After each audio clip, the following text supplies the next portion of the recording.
दोस्तों आज की स्टोरी है जब बाली की मृत्यु के बाद बाली की पत्नी तारा ने भगवान राम से क्या कहा। दोस्तों अगर वीडियो अच्छा लगे तो चैनल सब्सक्राइब करना। वीडियो में आगे बढ़ते हैं। बाली की पत्नी तारा कहती है, हे राम, बड़े करुणा निधान बनते हो तो तारा पर इतनी करुणा कर दो, जिस बाण से मेरे प्राणनाथ का वध किया है उसी से मेरा भी अंत कर दो। राम कहते हैं, हे वीर पत्नी तारा, तुम इस समय शोक सागर में डूबी हुई हो। शोकातुर आवेग में तुम क्या अनीतिपूर्ण बात कह रही हो, उसका भी भान नहीं है तुम्हें इस समय। तारा कहती है, नहीं प्रभु नहीं, आपके इस कार्य से कोई अनीतिपूर्ण कोई अधर्म नहीं होगा। जिस प्रकार सीता के बिना आप दुखी रहते हैं, स्त्री के बिना पुरुष को जो दुख उठाना पड़ता है उसे आप अच्छी तरह जानते हैं। स्वर्ग में भी मेरे बिना वानर राज बाली को उनकी आत्मा को शांति नहीं मिलेगी।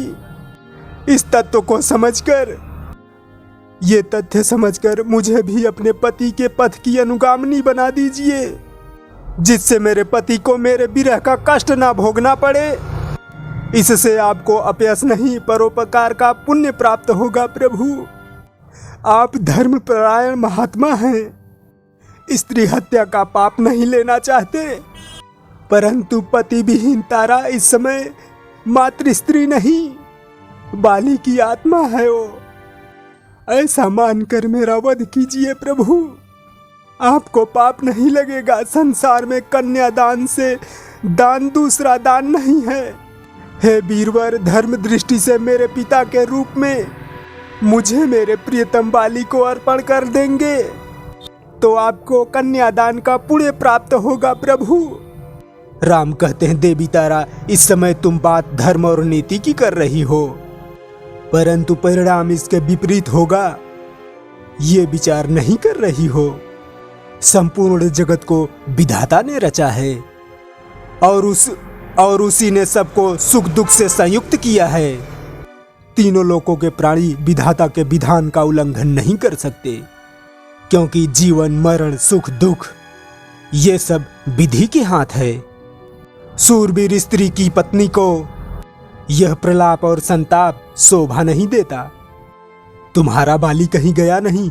यदि तुम बाली के शरीर को अपना पति मानती थी तो यह धरती, जल, अग्नि, गगन, समीर, इन पंच तत्वों से रची हुई यह काया यहीं पड़ी है।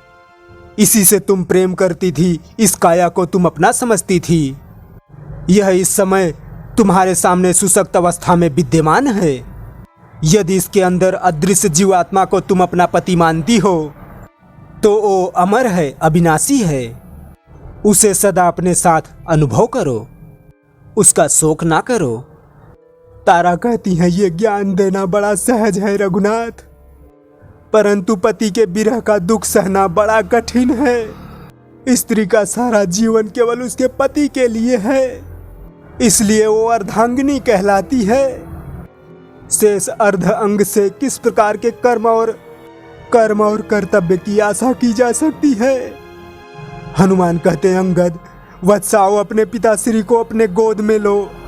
हनुमान कहते हैं, महारानी तारा, परम विदुषी ज्ञानमयी होकर ये कैसी बात कर रही हैं देवी।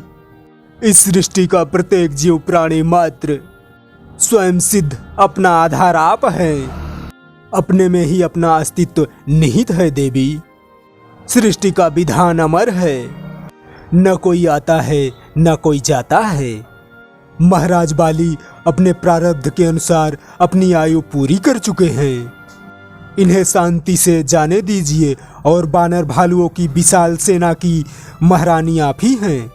आपके अधीन होकर अंगद इस राज्य का कार्यभार और पालन करने के योग्य बन सके, इसके लिए पिता और माता दोनों का कर्तव्य आप ही को निभाना है। शास्त्रों में जो संतान होने का प्रयोजन बताया गया है तथा इस समय राजा बाली के पारलौकिक कल्याण के लिए जो कुछ कर्तव्य है उन सब का पालन आप ही को करना है महारानी। तो दोस्तों अब तक का वीडियो आपको कैसा लगा, ठीक ठाक लगा हो तो भैया प्लीज चैनल सब्सक्राइब करना, वीडियो को लाइक शेयर भी करना। वीडियो देखने के लिए धन्यवाद। Thank you. जय हिंद।